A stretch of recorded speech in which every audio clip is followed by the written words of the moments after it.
I don't know. There's a good chance we're just going to knock it out at the park this, you know what I mean, just one more thing. That'd be pretty good. Okay, and then I will be glad to stay for a review session, in-person review session here after class, or else you can go home and listen to it at your leisure. But just remember, if you want credit, you got to catch those 2 code words. Are the code words obvious? The before worked, yeah. Okay. You're good, so you don't have to listen to the video. Yeah, you all. I got you the through. video for extra credit? No. So the video, you're gonna put code words in there, Yeah. and you're gonna give us like keys to where we're actually No. gonna be noticed. I mean, it's gonna be something. Yeah. very Oh, it'll be obvious. something obvious. Yeah. Be Right like in the middle, McDonald's. say, "This is the code word," and I'll write it across the. Yeah. All right. Yeah. It's just something I'm trying. I always try these new things. Okay. I like that idea though. Yeah. Because for like kinda me, I different. might watch it 3 times, which kind of screws up the view thing. Oh yeah, the count. Yeah. Because I might start. Yeah. I'm like, to who's watch watching that and then I'll over and watch- over and over I again? do. I usually watch it 3 Yeah. times. Yeah. Very good. Okay. And not So- to interrupt you, Yeah. the test, Yeah. do you have that? Because I wasn't here when you probably went over it for everybody. Oh, do I have your graded test? Yeah. Yeah, in my office. So you can walk with me to my office after class if you want. Get up. Yeah, if you're not here when I hand back tests, I keep them on file. And they really come in handy because your final exam is actually going to be lifted from your unit exams. And also remember the answer keys are under doc sharing. So if you don't get back your answer, or if you don't get back your graded exam, or you want a clean copy with the right answers, just print one off for the final. Because I'm counting on everybody kicking butt on the final, quite frankly. So Yeah. kinda how that goes. Because it's, 20% we can use a note card and all that stuff. You can use a note card for the final. Now remember that the final will have there are 5 units in this course, and it's kind of laid out in my syllabus. So we won't have a 5th unit exam, so there'll be some questions on your final that you haven't seen before, and I'll give you a review sheet about those. And I'll do a kind of review thing. And what I've done sometimes is what I've done sometimes before is basically to go through the exam keys and kind of give you hints which ones will and won't be on the test. Isn't that cool? That's my review session for the final. I know. that one's really worth it. Oh, They're I all was worth talking to someone that took this class. I don't know if it was like last year. Was it true they got a full page of paper instead of a note card? Maybe. Oh, they're just telling you that. Okay. I don't know. No, it could be. I'll have to think about it. All right, Alright. super small. So 2. Is it If true? I have a- You guys have, there's another True? meteorology class too, other than this one? there it is. Yeah. Oh, my friend, you know Devin? That's who Yeah, told me he's about in, it. yeah, he's in. They get a page, not a note card. I would have liked Done? it. Subtract 30 points from Devin's grade just because he told us that. He's in my class this semester. Devin Humphrey, yeah, he's in this semester. He's in You lied to me then. He is, isn't he? He's Devin Humphrey. So, He's in this class this semester. He talked to me about taking the is test. he that? I don't think I pronounced. He has short hair. He Yeah, totally he doesn't get a said- full sheet. He He's totally a told me a 5 full by 8. sheet, and I was very upset. Yeah, Yeah. Devin What the- Humphrey. I'm not lying. He's So taking. just say you're getting a Well, better grade yeah, than he he's is, here. and he's using a full sheet and you're not. No, he's not using a full sheet. He I have to probably pay folds attention. it. You don't even know. He undoes it during the test. Now. Ooh. All right. So we'll just see if we stay here though. Any other questions about the exams and all that? Okay. So we talked about the cold front, the warm front, the stationary front. Okay, and I need to talk more about this occluded front. So at the heart of the occluded front is basically, do you remember I said that cold air moves faster than warm air? That's at the heart of the occluded front. And it's right there. Keep in mind, cold air is more dense and will travel more quickly than warm air. So here we go. Basically, we say an occlusion has occurred if basically, you're going to see it here, it's going to do better justice here in a minute, but basically the cold air outruns the warm air that was bumping up against colder air. So basically, this cold air meets up with the cool air in front of the warm air, and it lifts that warm air up. That's it. So this is what it looks like. Okay, this is what I tried to describe. Cold air, fast.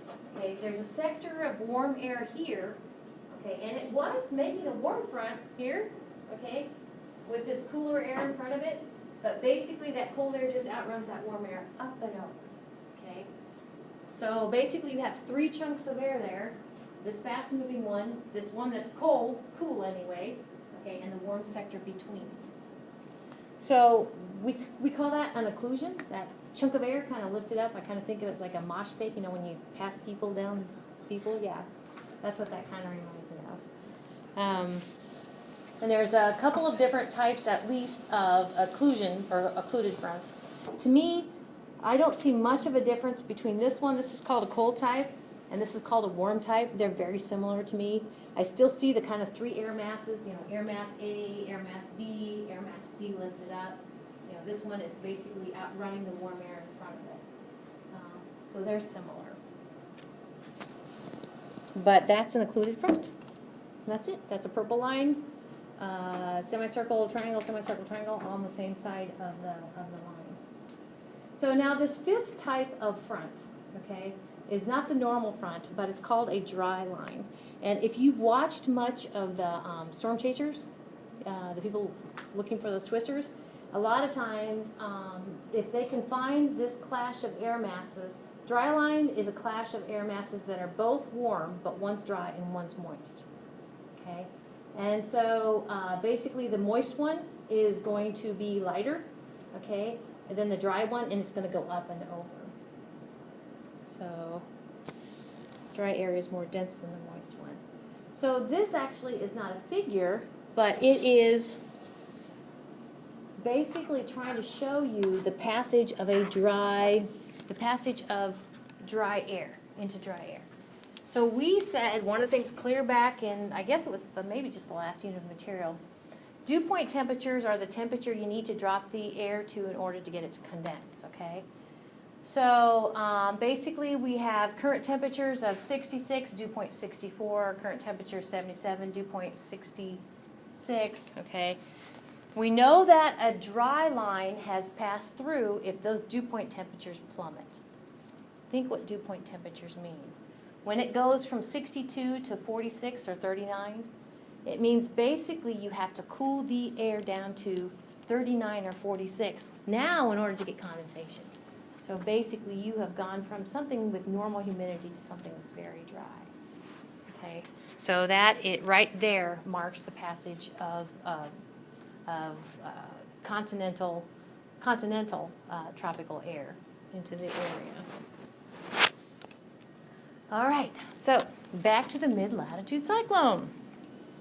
I'm going to end with kind of another way for mid-latitude cyclones to form, but I want to spend more time talking about what's called the polar front theory. How do you get the big old L with remember we saw the mature mid-latitude cyclone that had a little purple occluded front, then it kind of has a mustache. It has the warm front and the warm front and the cold front. Okay, how do you get that? Well, one way is to basically start with start between the polar and the ferrule zone, between the polar and the ferrule zone. And actually, in a minute, you're going to see that start out as a stationary front. Step one in creating a mid-latitude cyclone. Using this, the polar front theory. Okay. So mid-latitude cyclones, remember, again, consistent with what we've talked about, this unit of material, a cyclone is a surface low pressure in general. So movement will be counterclockwise around cyclone. So you can kind of see this counterclockwise motion.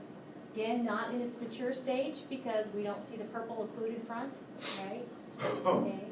But you can see kind of an assortment of sectors of air. We have this cold air here, this warm air here, and this cooler air in front of the warm front. It's got to be, right? But remember that this cold air is going to outrun this warm air in front of it right here near the vortex, the center, where they're connected. So again, what your author's done is basically you can kind of see this A and B over here. That picture, that little figure down there in the right-hand corner is showing you kind of what this looks like. That's pretty cool. Occlusion has not yet occurred because the dude still got his feet on the ground. So now it progresses. Now you see that cute little purple occluded front going right there. not real long. It's going to what we say elongate here in the next slide, okay? But here, if you look at segment A to B, then you do see the warm sector of air being lifted up. And with lifting comes expanding and potentially cooling, and if it was a moist, warm, moist air, it could go ahead and condense and precipitate. This says heavy rain. So another thing, let me point out, this actually would be, I think, the beginning of its mature stage. Can you see a comma right there? It kind of looks like a double-tailed comma, but like this comma. That's what this is. That gray right there is precipitation or cloudiness. I guess it would be precipitation. Okay? So they take on this kind of comma form. So you kind of see that the difference between the previous slide and this one is that occluded front has elongated. And actually they say that's kind of the beginning of the end. If we could see the isobars now around that central low, okay, they would be not quite so tight. Okay? Remember, kind of loose isobars means a loose pressure gradient force, a low pressure gradient force. It means the winds are kind of not so quite so strong. But we definitely still have an occlusion going on there. Okay, so kind of from left to right and then top to bottom, I'll put numbers next to these. I didn't put it on this test, but a lot of times this is what I'll include on a test. This is step 1, step 2, step 3, step 4, step 5. Oh, one of those is not Step on this 6. test? I don't think so, no. No, I didn't. This actually, I would call this, if it was on the test, something like, tell me the stages of a mid-latitude cyclone. And so kind of as I've outlined them 1 through 6, that's how a mid-latitude cyclone is born and kind of lives its life. You see the front up there? That actually, we said, was between, that's the polar front, right? That would be between the feral cell, that's us, and the polar cell. Okay, so in this polar front theory of the formation of a mid-latitude cyclone, you kind of see it form up here. And the one thing, and sometimes this is a multiple choice question, I can't remember if it is or not, but you can kind of see it has a general westerly motion. It's kind of, it's a mid-latitude cyclone. It kind of rides the mid-latitude westerlies. And you can kind of see as it's maturing from left to right. Finally there, 1, 2, 3, 4. Finally in the fourth figure, you get the purple occluded front.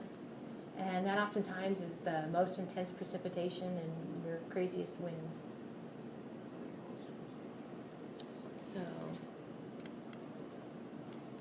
So mid-latitude cyclone. Now, this looks like, you can kind of see the angry reds and yellows. Did you guys hear, oranges and yellows, did you guys hear there was like a tornado in last night? Tulsa? Yeah, dang. Dude, Oklahoma, they should. The tornado was huge. I guess it obliterated that town, like, completely. Not good. I meant to post it, but, which isn't gonna help them any, but. So casually. Yeah. I've been posted. Sorry, guys. No, that's terrible. Sorry, Oklahoma.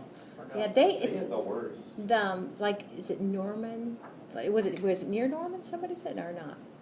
There I is- know that the town that got obliterated, it started with sand. That's about all. Okay, I thought it was Tulsa. Tulsa, okay, I'll look it Tulsa. up. But anyway, Google tells all. there's one, and it's in Norman, Oklahoma. There's like, they are responsible for our country's, our warning system. So I just kind of thought it's kind of ironic that they get hit like that. But Was anyway, was it like 4 or 3 years ago? Didn't they have a really like big one in Oklahoma, or it might have been southern Missouri? 'Cause I think normally so. They've been drive hit through several there. times. I Yeah, the drive tornado through alley, those right? places, Yeah. And there's like a town that got destroyed. I forget what it's called. Joplin. Yeah. No. Was it? Joplin, is that Missouri? Yeah. Mhm. Because it was awful. Like it was just rubble on the roads and everything. Oh, man. Okay, don't have much to add to this one. Not in its mature state. But look for the tight pressure gradient. You can kind of see the isobars, 992, 996, 1000. And like was said before, the lower the central lobe, the worse it is, the badder it is, right? So kind of the 1 through 6 are these. The one I kind of put 1 through 6 next to the little boxes. It starts out actually as a stationary front. It develops what I call a kink, that's B. We basically kind of breaks out finally into your cold and warm front. That's C. D is you get your occluded front near your central lobe. And D and E, basically your occluded front further develops. It elongates, that would be E. And actually, related to its elongation, it kind of loses its umph and it dissipates. Okay, so mid-latitude cyclone. Again, what your author's done here is have quite a few little kind of, this E through, or A through E and F through G. Okay, here's the A through E and here's the F through G. Kind of showing you what that would be like. You see which now to me, I always call that a comma, and that is on your test. It's 2 M's, comma. The comma shape of the clouds.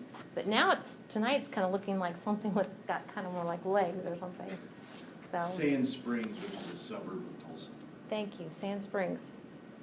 You don't have sand in it. I guess Last night. it was on the Weather Channel's website. More Oklahoma who got destroyed last year. I guess they got smoked again last night. Just when you get back up, you get smoked back down to Oklahoma. Yeah. So I should abandon it. Well, the thing that is kind of creating our tornado alley or whatever, we are unique in we have kind of these pair of mountain ranges. I know the Appalachians are kind of a little dinkier, okay, but they are great at basically providing kind of a runway for our cold air masses and our warm air masses to kind of do. Is that like a continental source region then? What's that? Is that like the continental source region? It could sometimes that, yeah, I guess so, yeah. But tornado alley. So here's a satellite image of clouds, and that looks more or less like the feet. That looks more like a comma. So kind of where the comma kind of branches out. Actually, there's a dry slot, means it's dry, no precipitation there. Just because if I were to overlay, I probably would do this, right? I'll choose blue for, this would be our low. Oops. I don't know if that's going to show up. And this would be our cold front. Okay, and this would be our warm front, swinging up. And in here, we can get occlusion. It's hard to see. All right, so I do have a hot link here. Just this isn't a YouTube video or anything, but these paths are all paths that these L's, these mid-latitude cyclones, okay, if they go to full mature stage, having the cold front, the warm front, and the occluded front kind of in between them, they can actually have different names as a mid-latitude cyclone. So that little red line there are generally what we call the nor'easters. Alberta Clipper, you've probably heard that before. That's kind of that blue line up there. These are all just different names for different, for the same phenomenon that just kind of has a different path. So let's see. Oops. So this would go along with that video that we said, South Boston.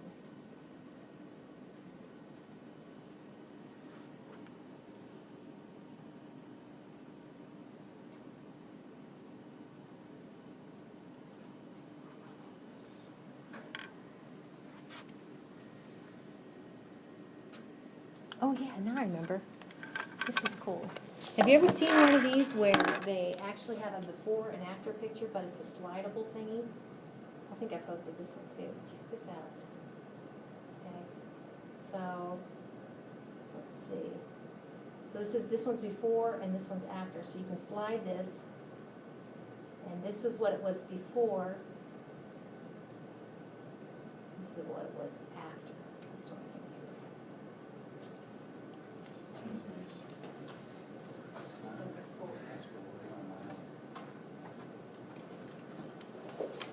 So this one down here, these are all just coastal pictures. You see before and after. So this is the oh, that was the after. Thanks. Here's the before. Here's the after. They can just see their dollars go down. Before. So like after a serious storm? Yeah, this would be, and, you know, it's entitled January 2015 Nor'easters. New England coast. Oh, that's right. Did you hear him talk about, storm surge? Which storm surge is usually associated with hurricanes, you know, but, if your low can have, crazy enough cyclonic motion to it, it actually will have a wall of water when from the Atlantic Ocean, it hits shore, and that's called storm surge. So, all right, now I kind of know this. All right, back to the PowerPoint. So, mid-latitude cyclones, they generally come from the west and go to the east, just like you kind of think. Okay. Now, you see where it says March 21st, March 22nd, March 23rd, March 24th. I actually have snapshots of the surface maps for those dates coming up. Okay. But kind of broadly speaking, you can you see where it kind of had a hook to it? Okay, and there was actually some upper level steering winds. Have you ever heard like the system is steered by these upper level winds? And we kind of talked about those upper level winds. We said sometimes those upper level winds kind of have zonal flow, and I guess this is what I would call this, kind of zonal flow, or it can have meridional flow, kind of wavy flow. And actually that's one of the things we talked about last week. Okay, and it has different consequences, and it can steer weather systems like this. So actually, March 23rd, you can kind of see where its trajectory is responding to the upper level winds. Jet streams we talked about before. So actually, if you kind of want to see what the upper level wind pattern is, you focus on the jet streams because kind of things kind of contour around that. Day one. Is it really 23rd? Seems like it should be 21st. Anyway. This year? Day one. No, this is like historically. I was trying to find the date, but I could not. But this is these are a series of figures from your textbook that kind of show the progression of a mid-latitude cyclone. So we talked about, I don't see any occluded front per se, right? Okay, definitely see the cyclone in the middle. Also, we don't see the characteristic comma sign in the clouds. Okay, kind of looking at it holistically over here at the right, can you see the comma in the clouds? Okay, that's characteristic of a mature mid-latitude cyclone. In the surface map here, you can see they've drawn in that purple line, which means that occlusion has occurred. Okay, so that's an occluded front. Again, mid-latitude cyclones in their mature state have a central low. Off of that low is your occluded front. One of these days you're going to be looking at a weather map and be like, that is like a mid-latitude cyclone. And then off of that is their your warm front and your cold front. Serious question. Do we ever even that looks like, how it probably rotate, I would assume, the clouds? Just Okay. Is it possible to ever just get a storm out of the east? The storm out of the east? Oh, so it kind of flips around? Yeah. Oh, I think so, Because probably. I always say if you get that, it's going to be horrible. Yeah, I think so. One thing about this, though, can you see how tight those are? Check out how closely spaced these are. These are really closely spaced. Okay, what does that mean? It means you don't have to go very far to get a pressure change. And what that means is you have a strong pressure gradient force. Very windy. So not as tight pressure gradient. Actually, this is kind of a, looks like it's breaking up a little bit, doesn't it? So, by the way, look what's over here. Another one? Yeah, possibly. And they do kind of usually alternate with, we talked about this before too. You can see this anticyclone being antisocial, kind of hiding up there. So a lot of times they do alternate, high, low. And they'll kind of take these little ridges and troughs and kind of go across the United States. Is there like an average distance a cyclone travels? I don't know. Yeah, sometimes it probably, festers and kind of strengthens, and sometimes it peters out. So it kind of just depends on some case, like the fuel it's been given. Okay. Like the instability would be the fuel it's looking for. So, all right, so that was the polar front model, which basically said it starts out as stationary front, up there between the ferrule and under the polar front, between the ferrule and the polar cell. This is another way that mid-latitude cyclones can be born. It's called the conveyor belt model, and I don't say a whole lot about this. It's got a cool picture that goes with it. Okay, but in the conveyor belt model, which you're going to see on the next figure, it's like basically air goes up and air goes under. Okay, it's like little conveyor belts. But you end up with kind of a similar thing with regard to intersecting cold and warm fronts and an occluded front. So this is the conveyor belt model. See, it's kind of a busy sort of slide. You can see the cold front down there. Okay, the warm front right there that we've been talking about. The warm air goes up and over the cold air in front of the warm front. You also have rising air in front of the warm front. They're just, like I said, kind of conveyor belts. So bottom line, this is kind of an alternative to the polar front model to create mid-latitude cyclones. Notice you do end up with, kind of this picture shows you do end up kind of with the characteristic shape of clouds, a dry slot, kind of behind the cold front. So just another alternative. And no, it did not make it to your test, in case you're wondering. Okay, so we already talked about cyclones and anticyclones, but I'm going to kind of add to that to kind of finish this up. How many more slides? Not very many. 12? So, could be. So cyclones are lows. Oops. Cyclones are lows. Anticyclones are highs. And we talked a lot about different features of them.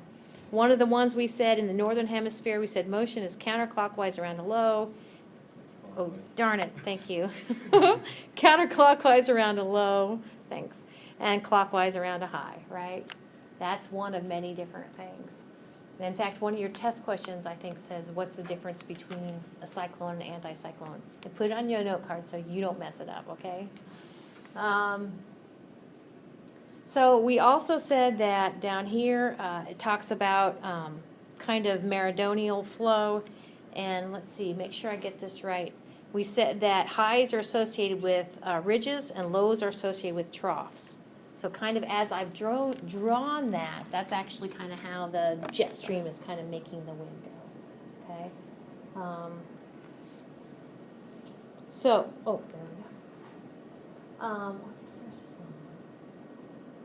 So one of the things we talked about, and it didn't make to the test this semester either, is that in order to sustain your high pressure, you have to be able to kind of feed it from column of air. Otherwise, your high is going to turn into a low because basically everything's leaving. And so basically you have to have descending air over a high, and your low, it needs to get rid of air because otherwise basically it's going to have air building up. Yeah, so you need to have air going up vertically associated with a cyclone. And so this kind of is talking about that vertical movement a little bit. It says one way you can kind of at upper elevations get that air going down or going up is by what they call speed divergence, and it kind of makes sense. Basically it says if air is going really fast, okay, let me see if I get this right. If air is going really fast and it slows down, basically it's going to pile up. It's going to kind of create a convergence, and that could send it down, right? Or if air's going kind of slow and all of a sudden it speeds up, okay, then it's going to kind of create a low, and actually that could kind of make it go up. So that's speed divergence. Okay, there's also directional divergence, and that is actually with kind of if it's going up or down, the trough or the ridge. Okay. So just to kind of come full circle, we said that surface lows are associated with troughs, surface highs are associated with ridges. So, and it kind of makes sense if you look at the, I think anyway, I like it when things make sense in physical science. You know, ridges are like that, troughs are like that, okay? Ridge, doesn't that look like a ridge? Trough. Okay, so you have a low down here and a high up here. All right, very good. Now the last thing. So, if somebody says, try to be funny, say, oh no, there's an anticyclone, it's an anticyclone, you can laugh all the way, because an anticyclone usually is really boring. An anticyclone is an H, high pressure, and usually the isobars around a high are just really blobby and really widespread. Usually they're little wind and clear skies, okay? But notice what this says is if you have a high pressure that wants to sit for a while, okay, actually that can be a bad thing. If you're living under, if you're creating pollution, then that's going to kind of keep that pollution there. Actually, anytime somebody talks about, and I think one of our Dirk segments did this, anytime somebody uses the word blocking, okay, whether there's a high or a blocking low, basically what they're saying is that thing's not moving. And you should be saying, well, why isn't it moving? Probably there's a couple reasons, but quite oftentimes you don't have any, it's all just zonal flow. You don't have any meridional flow. It's just sitting. So what's that? So anticyclones only happen once a year, once 1 week a year. In the fall. Well, anytime you see a big old H on the weather map, that actually, oh, I see. You're talking about the Iowa State anticyclones? Okay. Anytime you see a surface H on a weather map, that generally speaking could be called an anticyclone. So here is an anticyclone, nice and blobby, okay? And it's just kind of taken over. But notice that this one's not nice and warm. It's nice and clear, but it's not nice and warm, okay? Because you can actually kind of see that it looks like it has come from the polar regions. So I don't know if you guys remember the 1993 and the 08 flood around here. Right, yeah. If you look closely, you might be in some of these pictures now. I actually live about 10 feet off of the Mississippi River, but as a towboat captain, so. Oh, cool. Yeah. Did you stay or did you have to relocate? We stayed. My house is high enough. I have No two. way. Yeah, I have two parts of my house because we bought it from my great grandma Tootie. So my parents' side was like 8 inches from being flooded, which is a lot. And then It doesn't seem like No, much. it really is a lot actually. Oh, okay. And the other side was it was an inch, which is really close, but 8 inches, it's a lot. That's cool. Actually. For both floods or whatever? Yep. Both floods never got flooded, which makes houses a lot resellable because you have to say if any part of it's been flooded. That's true. So I live in a little private addition, Kohler Lane, kind of by Sandusky. Okay. And I think only 3 of the houses in that addition have actually been flooded, so. No, Freddie's isn't close enough. And Freddie lives in a trailer house. That'd be detrimental to the Well, operation. I can't remember the details too much, but did it rain and rain and rain and rain and rain? Sometimes, we get flooding because things north of us, like they get the snow melt or I something thought it like was a that. mixture though. I But thought it could it was have a been. heavy snow melt here with Well, it a was, mixture of heavy rain. could have been a combination of prolonged. But what this slide says, speaking of prolonged, is basically we had a high that was blocking the normal movement of weather. So basically, it just kept recycling. We didn't get into weather patterns. Okay, so these are in 08. There's Cedar Rapids. Okay, and it's just a typical. It's showing you rainfall for a 2-week period, and then this is the one in 93. Which one was worse? It probably hit areas slightly different, I don't know, Oh, I can't remember, but, Pretty sure mine. So I don't remember 08 very much, to be honest. yeah. It was higher, the average was higher in 08. In '08, okay. Yeah, so anyway, that was the last slide. To Walmart.